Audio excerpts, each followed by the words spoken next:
pregunta sobre democratización. Entonces, el año 2014, Chile, Fuerzas Armadas, ese es como el contexto. Pero previo a eso, voy a tratar de dar alguna respuesta. Yo quisiera decir que la aseveración del profesor Ledantec sobre varios cambios que han sufrido las Fuerzas Armadas en estos últimos tiempos no es simplemente un reflejo de la voluntad de este país, sino que principalmente es el desarrollo del derecho internacional, el derecho humano, que hoy día, a modo de ejemplo, no permitiría que en un país, ¿no es cierto?, del mundo, hubiera una exclusión de las mujeres en las Fuerzas Armadas. Como lo mismo el tema religioso. Es decir, estos cambios y eso hay que puntualizarlo con mucha fuerza, se deben a un proceso cultural de la cultura de los derechos humanos en el ámbito internacional. Son muchos los tratados, convenios, resoluciones y recomendaciones de las diferentes instancias de Naciones Unidas que en materia de derechos humanos hacen posible, no solamente en este país, sino que en muchos países que obviamente se adscriben al sistema de Naciones Unidas para que sean efectivamente obligatorios. De tal manera que esas transformaciones es bueno simplemente subrayarlas.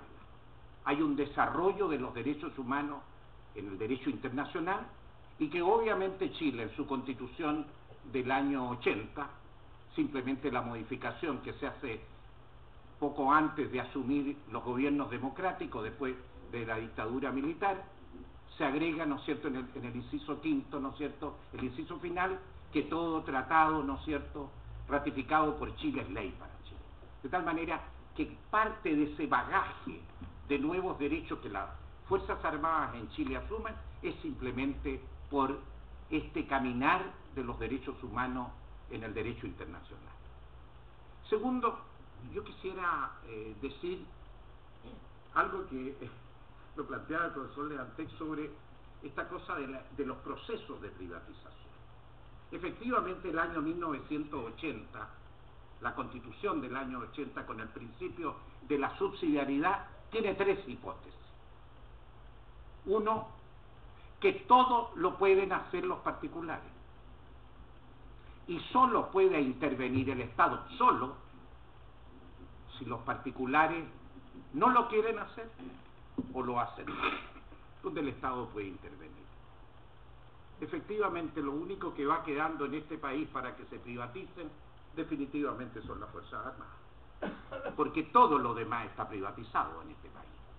De tal manera que tiene razón el profesor Ledantec, que dice que ahora hasta parte de la policía está, digamos, privatizada, estos guardias y agencias de seguridad. Es decir, no sería extraño en una discusión teórica que mañana también se privatizaran las Fuerzas Armadas y hubieran licitaciones aéreas, militares, o no sé, pero también podría ser. Pero quiero decir algo que en definitiva las Fuerzas Armadas en nuestro país tienen un espacio de privilegio y lo han tenido siempre.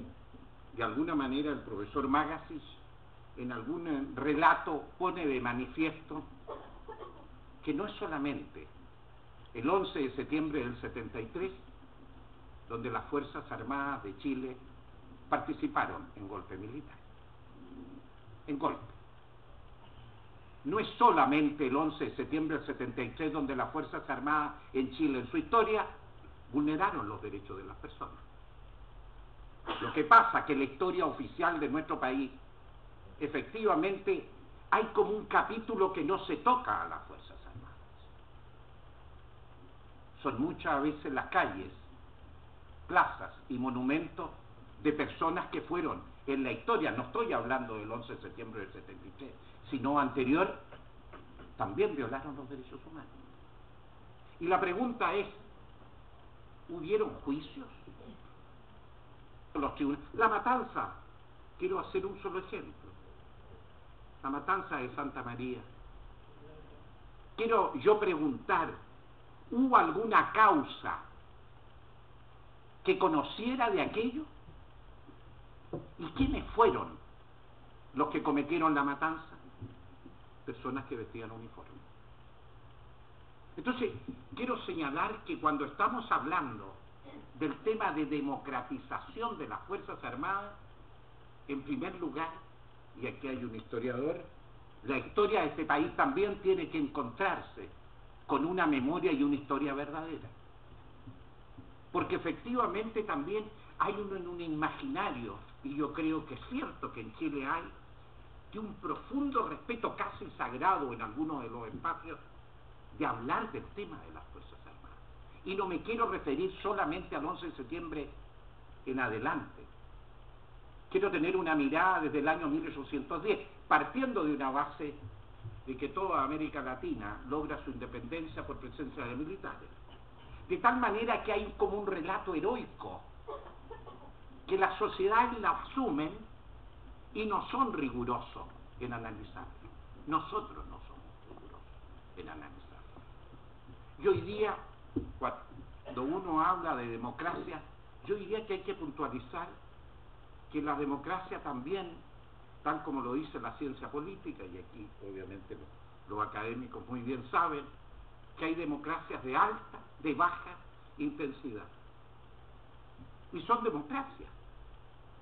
El hecho de elegir y ser elegido, de las separaciones del Estado, ¿no es cierto?, de poder judicial, legislativo, sí, eso está como en los esquemas democráticos, pero también se podrían confundir con la votocracia, de que solo es democracia el votar, el derecho político, muy importante ciertamente, pero hoy día afortunadamente en la doctrina de la democracia moderna no hay democracia si no hay plena vigencia y respeto a los derechos humanos.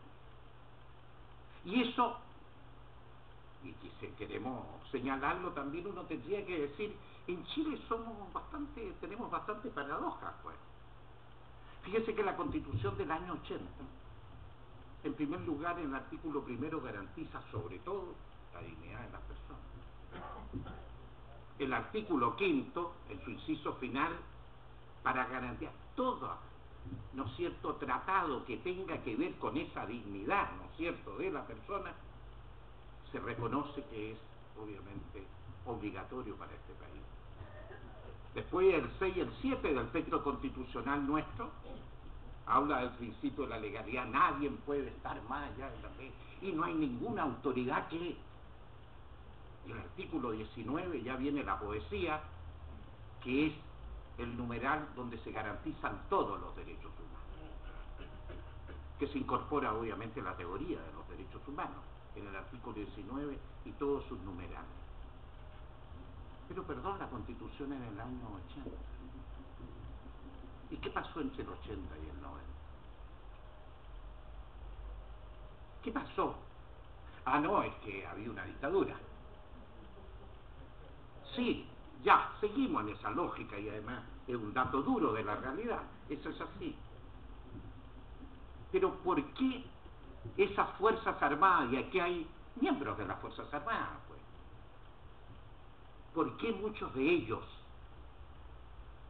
se vieron obligados, conculcados, más de alguno que tenía patologías casi psiquiátricas y que a lo mejor no necesitaba que lo mandara para que fueran perversos y torturadores? La pregunta es, ¿qué pasó? Un elemento que hoy día efectivamente debe estar en la discusión profunda, que es una cosa que en el lenguaje internacional es difícil entenderlo, que es esa obediencia irreflexiva. Además en una estructura jerárquica como son las Fuerzas Armadas, y además hay un mando donde nadie le puede representar. Efectivamente hacen de que estas instituciones deben ser modificadas. Y quiero señalarle que el texto constitucional, y no todas las constituciones del mundo, aquí tengo la Constitución mexicana, fíjense que en uno de los capítulos de la Constitución nuestra, habla de las Fuerzas Armadas y de orden. Un capítulo en el texto constitucional. Y además con posterioridad están las leyes orgánicas de las Fuerzas Armadas, de Carabineros, etc.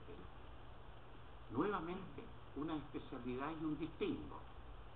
Obviamente, como muy bien lo expresaba el profesor Ledantec, hay una especificidad y una función propia de las Fuerzas Armadas. Pero en el texto constitucional se utiliza además de la seguridad externa, se incorpora aquella doctrina de la seguridad nacional que surge en Indochina y que en definitiva el enemigo no está fuera de la frontera, está dentro de la frontera. Y por lo tanto viene ese lenguaje de amigo y de enemigo. Y en definitiva, las Fuerzas Armadas, en el texto constitucional también, nuevamente el mensaje a esta teoría de la seguridad nacional. Es decir, incorporan elementos ideológicos muy complejos para hablar de una democracia en el gran sentido de la palabra. Y que creo que son, en definitiva, los puntos suspensivos que en definitiva deben seguir discutiendo. Yo quisiera reconocer, obviamente, la Facultad de Sociología de la Universidad del Paraíso, más las instituciones que han hecho posible esta conversación que hoy día tenemos, porque fíjese que me quedó un gusto amargo en los N cantidad de coloquios, seminarios que tuvimos participar a raíz de los 40 años del gol. Quedaba como que hicimos un esfuerzo de sacar un retazo de memoria, cosa que a este país no le gusta, no nos gusta tener memoria. Siempre vivimos como pensando en el futuro, para mañana, no mirar para atrás. Eso ha sido histórico. Lo que ha permitido que se hayan repetido experiencias, yo diría que le han conculcado los derechos a muchas personas en la historia de este país, partiendo de la pacificación de la Araucanía. Pacificación, los argentinos hablan de la matanza de la Araucanía. Y nosotros la pacificación, el eufemismo tan propio de nuestro lenguaje. ¿Qué quiero con esto decir?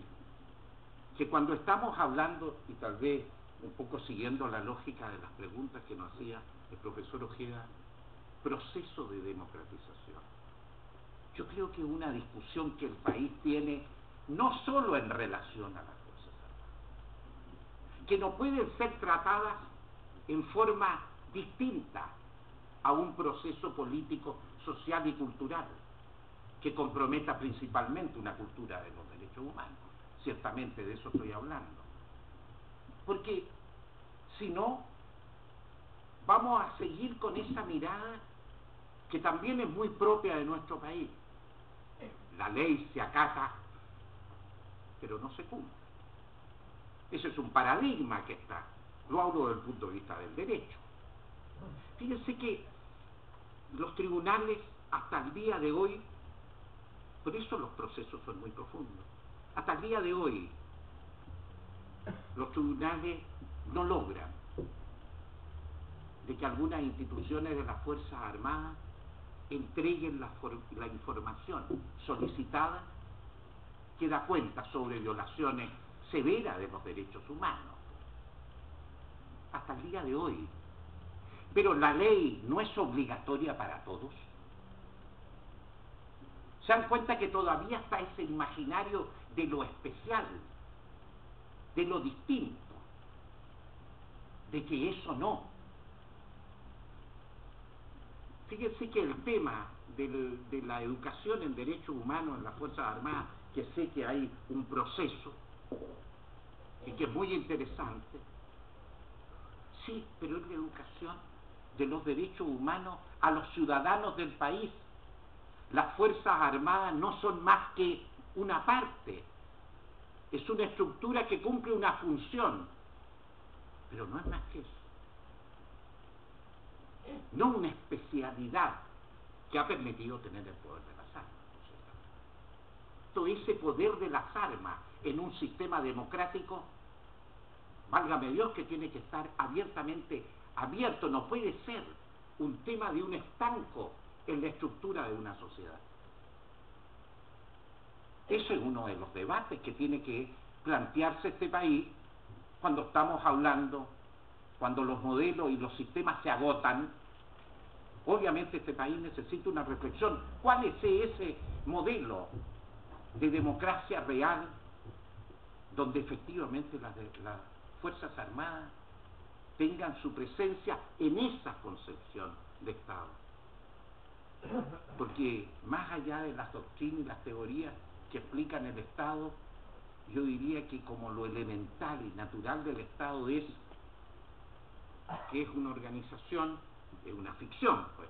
El Estado es una ficción, que se reúnen simplemente para velar principalmente por el bien común. Pero muchas veces el Estado, y por eso están las defensorías, los ombudsman, la auditoría general, los mediatek, cualquiera que sea el lenguaje, siempre el Estado y la administración y los órganos directos de la administración son principalmente los que conculcan mucho los derechos de los ciudadanos. Y por eso surgen. Este país es el único que no tiene la figura del defensor del pueblo. El único que no tiene.